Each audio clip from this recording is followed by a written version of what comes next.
Good morning.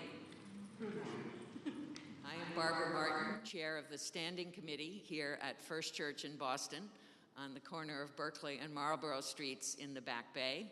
And I welcome all of you who have gathered here in the Hale Chapel and those who are with us via YouTube.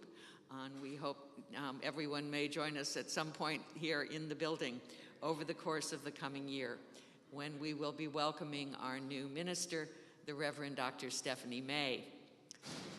Our pulpit guest this morning, rounding out the summer services, is the minister with whom we began the summer, the Reverend Kenneth Reeves. Reverend Reeves is both an ordained minister and a clinical therapist. He is a clinical psychologist who has a practice as a therapist, as well as having served as a parish minister. He is also the author of The Whole Church, a book for church leaders. And I welcome him to round out our summer today.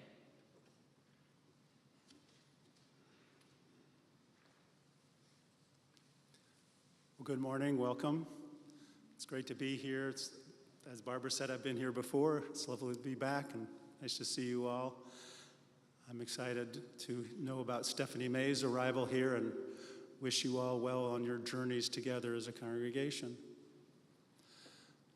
A Unitarian Universalist congregation, to me, is a support community for people on various journeys towards ultimate goals, such as love, or peace, or union. There are many ways people support each other on their journeys. One of the ways is by telling stories. People probably began telling stories as soon as they began to speak. I think there are different kinds of stories. Maybe there are political stories that talk about political problems and what we have to do to address those problems, and where they say your effort is needed. There are psychological stories that tell of human growth and development, and you can choose the right thing, and here's what you will do, and here's what would be good for you. And they kind of say, keep at it, you can get somewhere. I think there are scientific stories of discoveries. Relatedly would be detective stories that say the truth is out there and we can find it. And there are spiritual stories. Spiritual stories tell of union and mystery and awe, redemption, devotion, conversion. There can be the presence of the divine, being held in spiritual hands, a journey into the unknown, death and rebirth. I once was lost, but now I'm found. And spiritual stories tell us there is support. There's spiritual support within you or out there. If you're theistic, it'd be like God is holding you in God's hands. And the spiritual support, I think, gives us hope and a sense that we're not alone. We do not journey on our own, and it's not just our effort, but we have support along the way. I think we Unitarian Universalists tell spiritual stories, and we add a little note of human worth. So we talk about union, the journey, and worth. And I think worth is an important element in that frees people to journey. If conversely you believe you're sinful or guilty, you're more inclined to stay conventional and obedient and not risk, not go forth into the journey. But human worth does free people. You can see that reflected in the mythological stories of the quest and the hero or heroine on a journey of the quest being of noble birth. The Beatitudes, I think the book of Matthew has Jesus' lineage traced back to King David, to say he is of noble birth. There is noble blood running through his veins. Therefore, he is free to journey and take up religion in a new way. And these stories we tell, the spiritual stories and the Unitarian version of them, I think supports us on our journey and says, you're okay, you're free to journey, you're free to explore, and you've got us together as a community supporting you, and you have spiritual supports on your way as well. And that's the theme, or those themes are woven into the story I'm going to tell in my sermon. In that sense, it's a conventional Unitarian Universalist sermon with these spiritual themes. of worth and the journey and union. In other ways, it's not a very conventional sermon. Sorry. And it's a story. And all of the stories I tell in my sermons are true, but not to be taken literally. They don't really adhere scrupulously to actual events or facts. Nevertheless, I offer this sermon out of my caring for you and my desire to support you on your journeys. I hope that as you journey, you find love and freedom and live the full richness of being alive. I'd like to begin with a hymn that kind of reflects the journey. It's from this poem by Rumi, Come, Come, Whoever You Are, number 188. It's a slightly shortened version of a longer poem which reads, Come, come, whoever you are, wanderer, worshiper, lover of leaving, though you've broken your vows 1,000 times, come yet again, come. And so we'll sing it together.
May peace be in your hearts.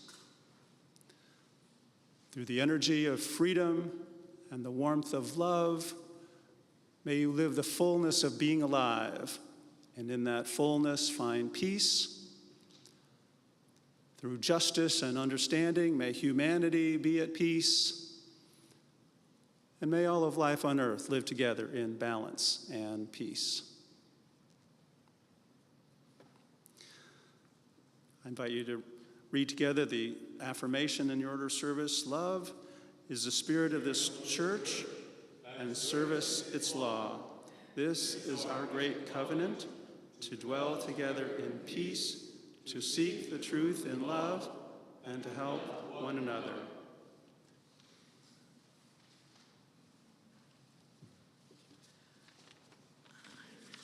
Turning to the announcements for this morning, and the simplest and most immediate one is that I hope everyone will join us for coffee hour afterward on the porch.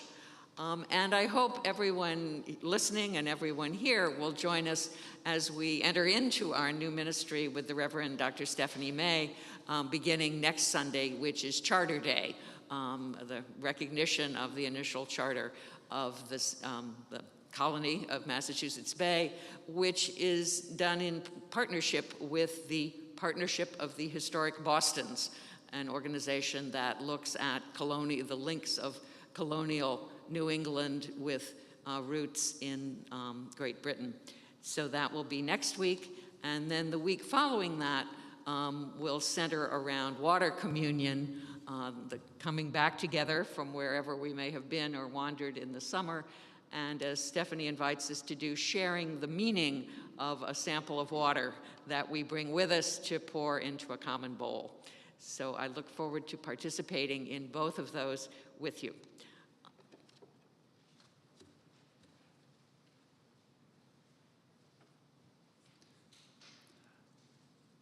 I have a reading this morning from Walt Whitman.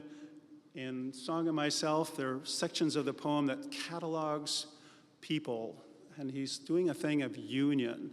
All these people, all these different people from all these various backgrounds, and in the little section I'm going to have read here by Barbara, some cataloging of various types of work. And this is Labor Day weekend, and the sermon is about work, and Whitman's passage is about work, but all the various people from various backgrounds and their different kinds of ways of being at work.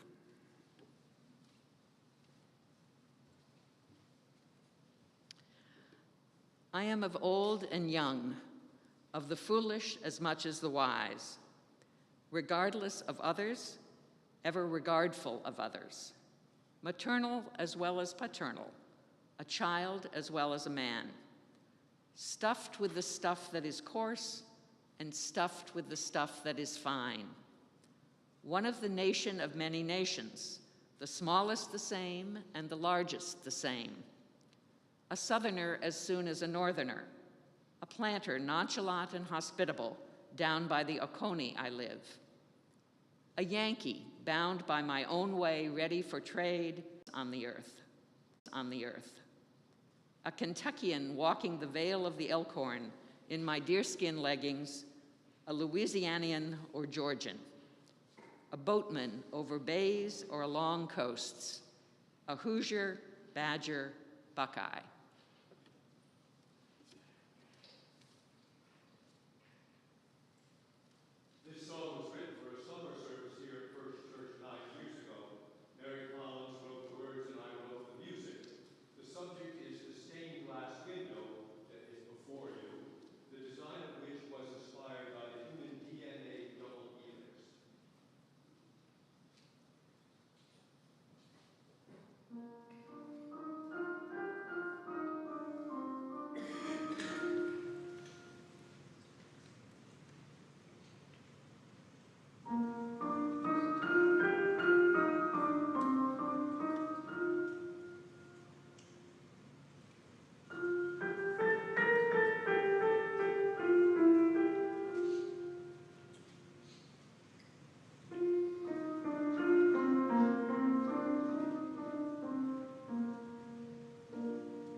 Santa Ana said, those who cannot remember history are condemned to repeat it, to which I add, I quite agree, but you cannot remember nor forget that which you never knew in the first place. Now, during the March on Washington, let us mention the fact that it was organized by Van Rustin and also the gentleman who organized the Pullman Porters, which was a great job for black people. When King made his speech, according to actress Rita Moreno, who was there, the great singer yelled to him, "Tell them about the dream." And then he put into the "I have a dream" speech, which he apparently had used many, many times. Many of his friends say, "Oh, that's old hat, we've already heard that." Well, the nation did not hear it. And thanks to this person, a singer whose name eludes me at the moment, that is how the speech came. By the way, the name of the thing was Jobs for Jobs and Justice, which seems to be forgotten. And that is how we remember the great speech. And I am blanking on the lady's name. But she, thank you, Mahalia Jackson, and if God were a female, that's what she would sound like.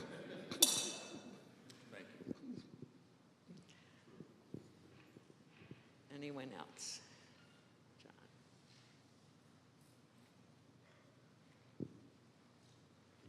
Hi. I just came back from a vacation. I was up in Vermont for 6 days. And during the time that I was there, it rained every single day for 6 days straight. I had an afternoon and a morning of sunlight, and I was grateful for that.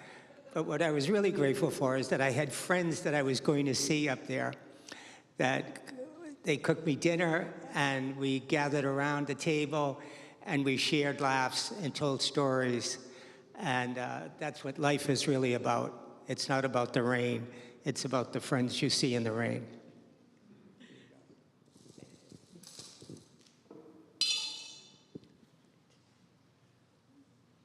And if there's no one else, I will drop one more pebble for the joys and concerns that we carry unspoken in our hearts, and for those who are not at this moment in a community to whom they can bring their joys and concerns.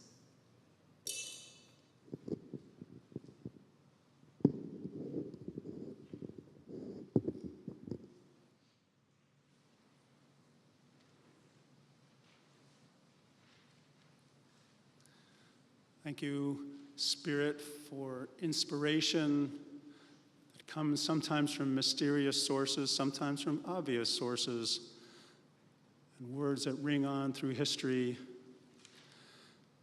And thank you for love that can occur in all weather and that blesses us with a sense that we are not alone and we are accepted and belonging.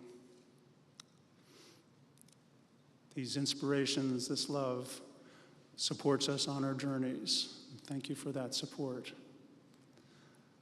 Let us take a minute for silence.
Amen. And I'd like to sing together the hymn, Break Not the Circle. It's in keeping with Come, Come, Whoever You Are. It's about inclusion and kind of like make the circle wider and we can all be included in a union together. It is number 323 in your hymnals.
I used to serve on our denomination's ministerial fellowship committee.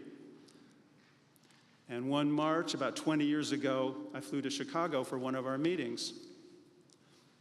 The morning of my flight, I had coffee with a colleague with a slight Irish lilt and a beautiful command of the language. She discussed her ministry of spiritual direction, exuding a spiritual presence that created in me an actual physical tingle.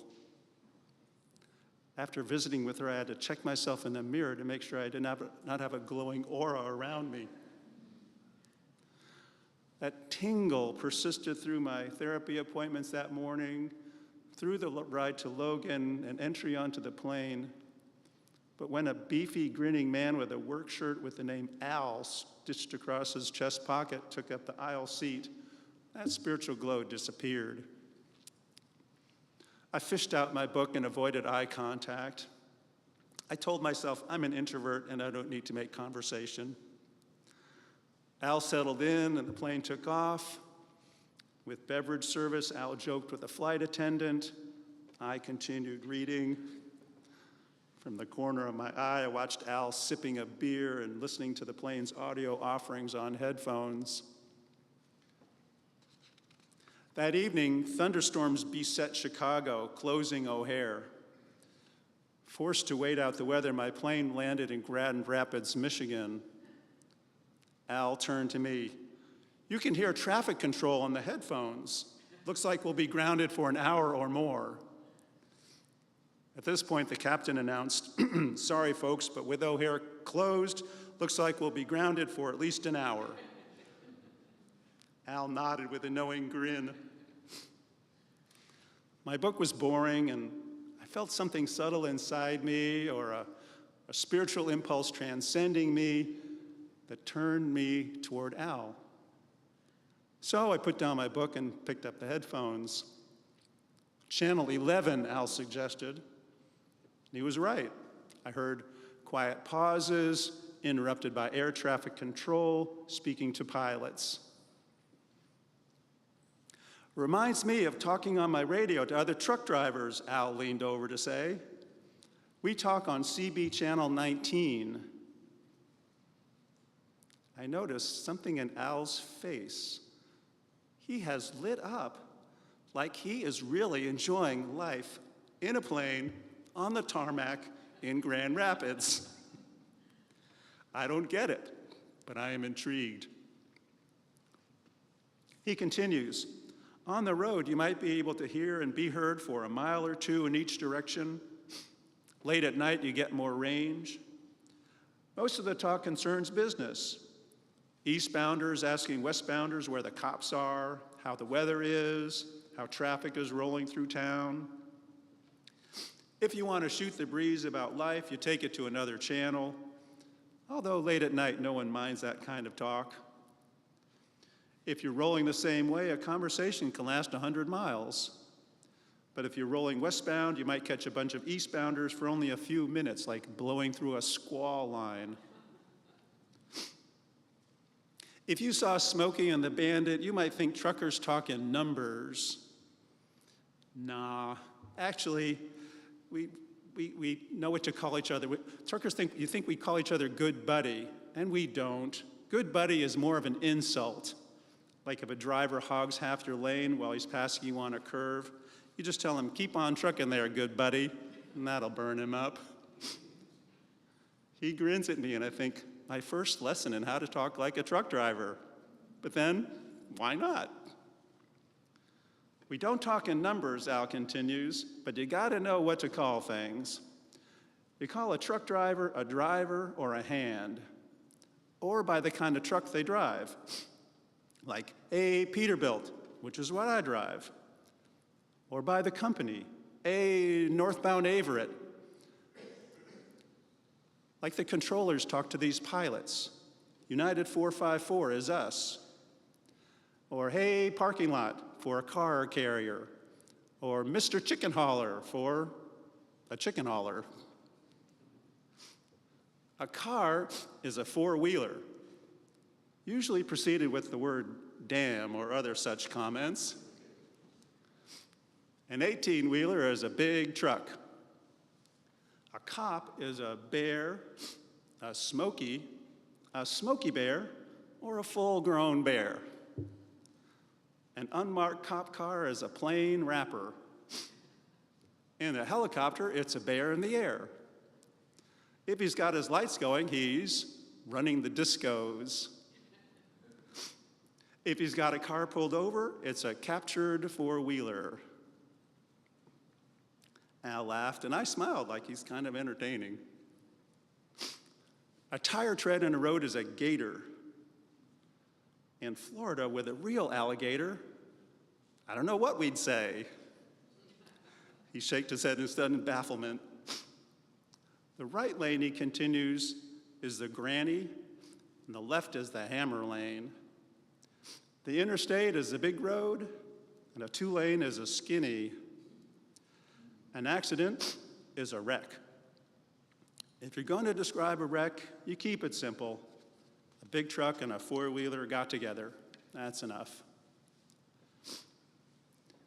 We use nicknames for the cities and states, like the Wolverine for Michigan, Bluegrass for Kentucky, the Lone Star for Texas, Hoosier, Badger, Buckeye. If you're northbound in Kentucky and you're telling a southbounder you haven't seen anything since an accident you passed around Nashville, you say, looks good back to the Volunteer. There's a wreck before you hit the guitar, but it might be rolling all right now. One number we do use, of course, is 10-4, which means I heard what you said. So someone might say, northbound Kenworthy, how's it getting through that construction? The other would answer, it's a mess, driver. I'd go the bypass around it.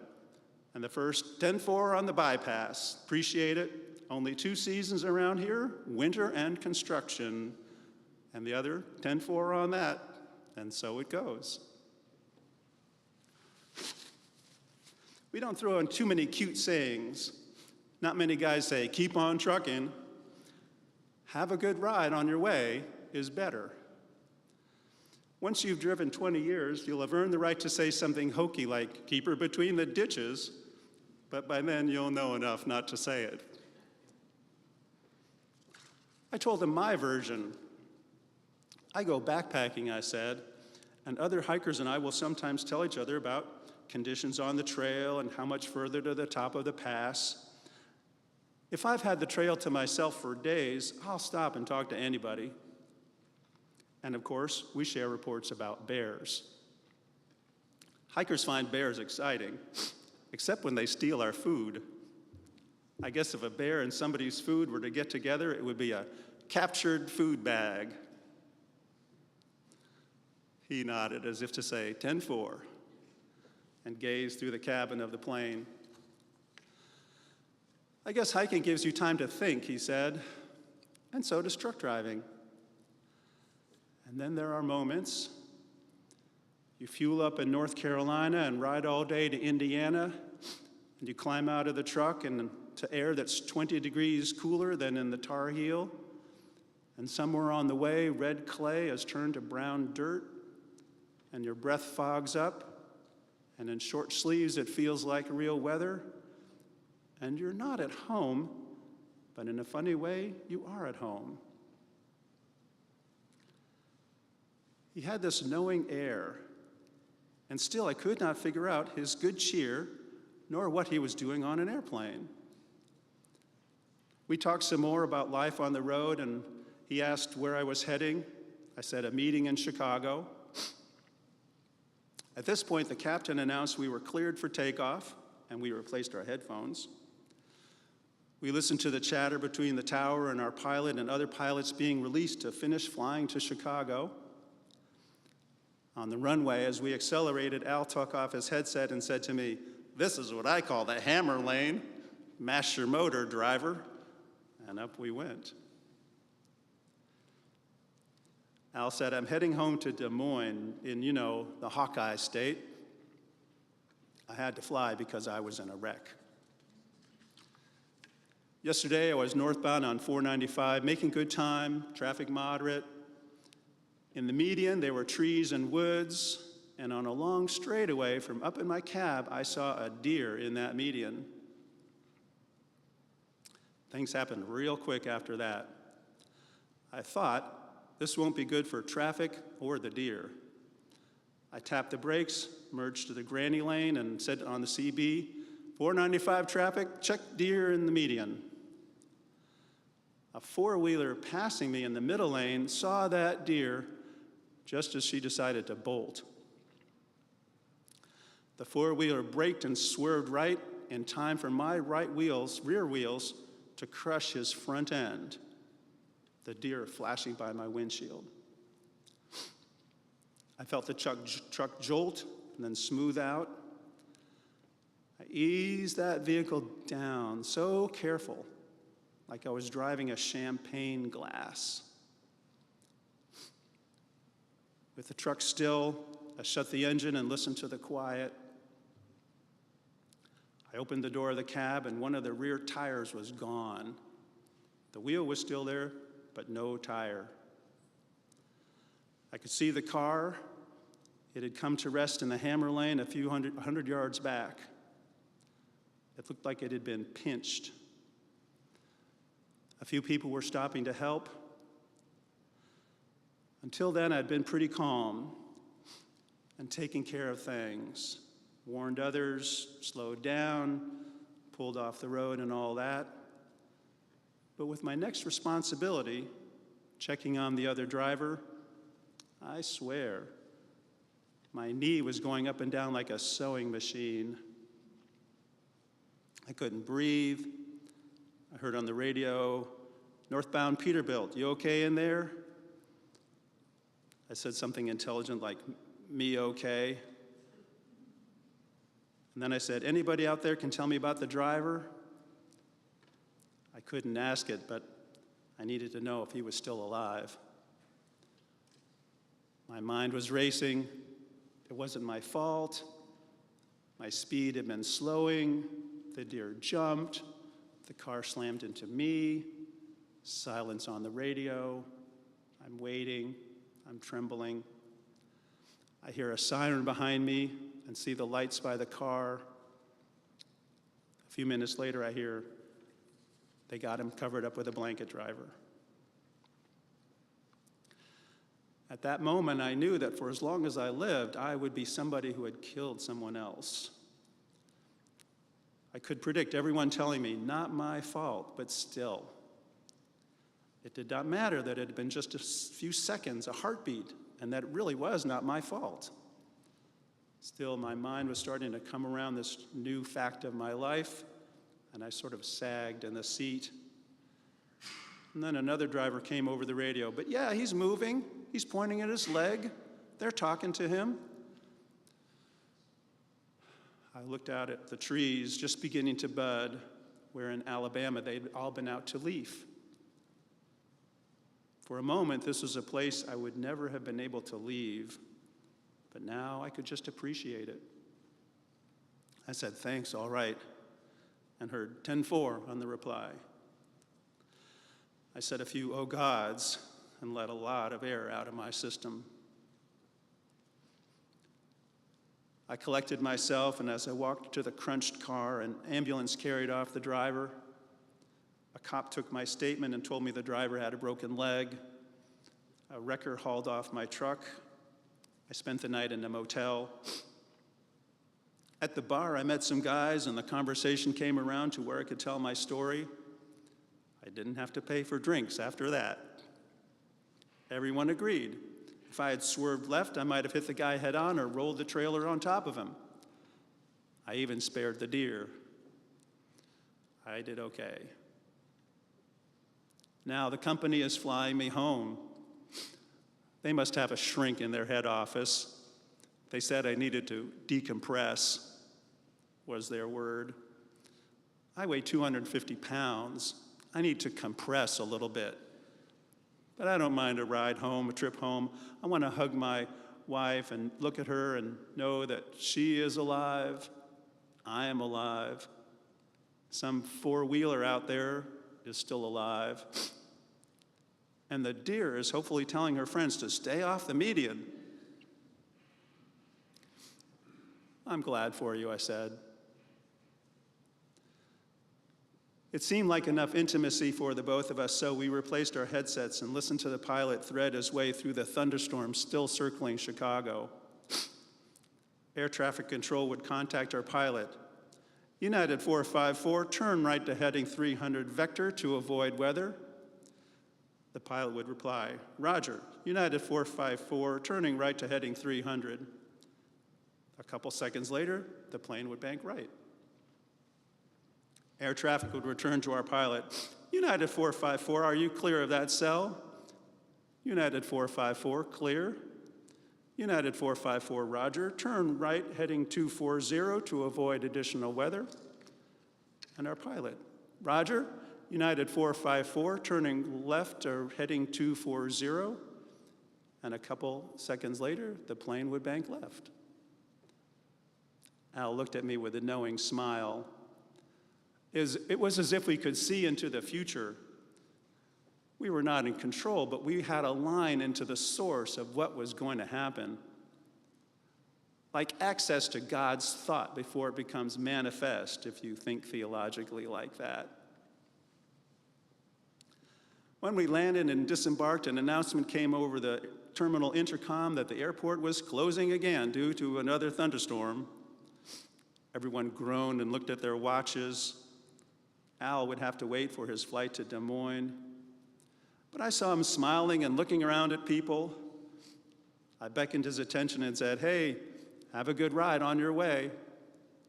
Keep her between the ditches, he replied. 10-4.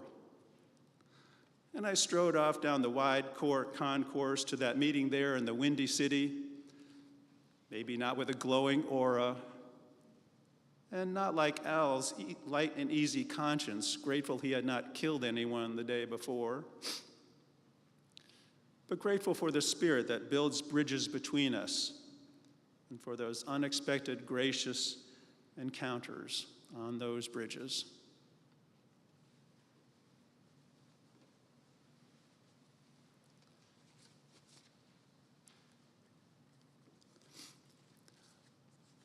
Well, we support each other in many ways in a congregational community such as this.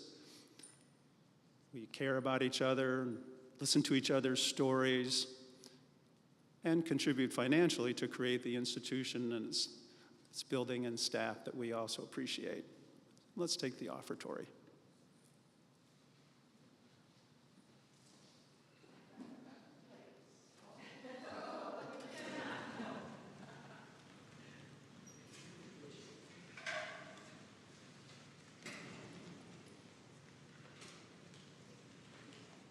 I wrote this song a few weeks ago, specifically to follow this morning's sermon.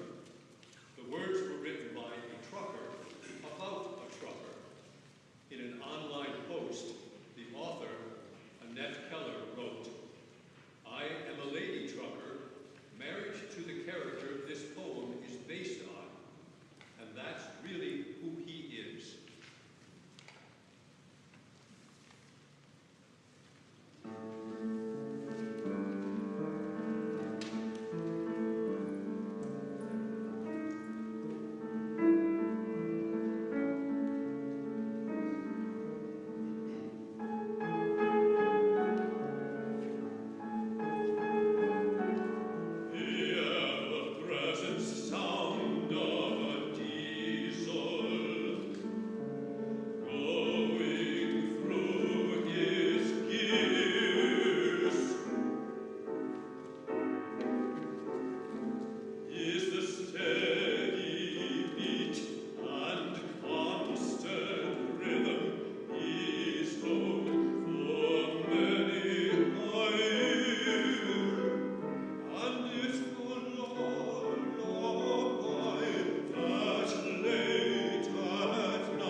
together the words for the extinguishing of the chalice. We extinguish this flame, but not the light of truth, the warmth of community, or the fire of commitment. These we carry in our hearts until we are together again.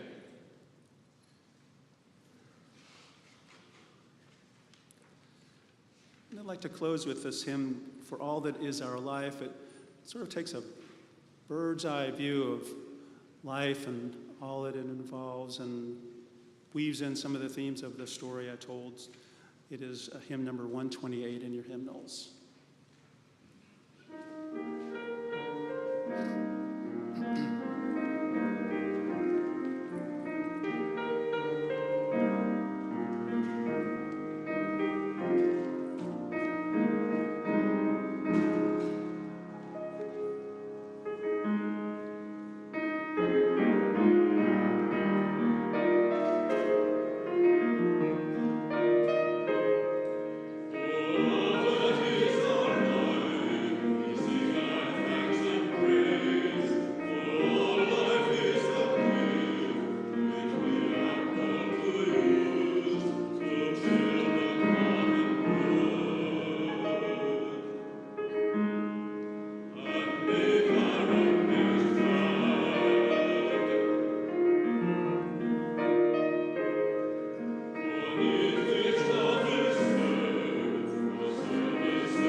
I want to thank Bill and Bob.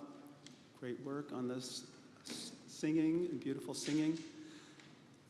Barbara for helping with the service as well, and I'm grateful for all of us for being here today together. We are journeying home. And on that journey, we find support from each other, from fellow travelers, and from spiritual sources. May you journey in peace. Amen.